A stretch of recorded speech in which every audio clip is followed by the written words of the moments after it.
भाभी, आपको mummy kitchen में बुला रही है। आज आपका पहला रसोई है।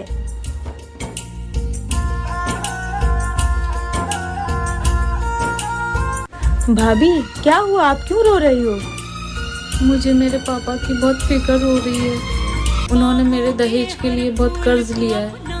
वो ये कर्ज कहाँ से चुकाएंगे? आप टेंशन मत लो, सब ठीक हो जाएगा।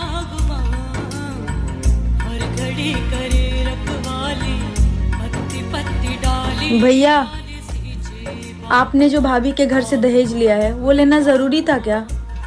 देख, ये तो परंपरा है। आज हमने दहेज लिया है, कल तेरी शादी में हमें दहेज देना भी पड़ेगा।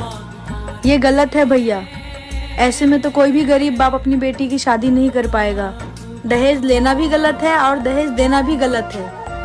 आप लोग कमेंट्स में बताओ कि दहेज लेना सही है या गलत।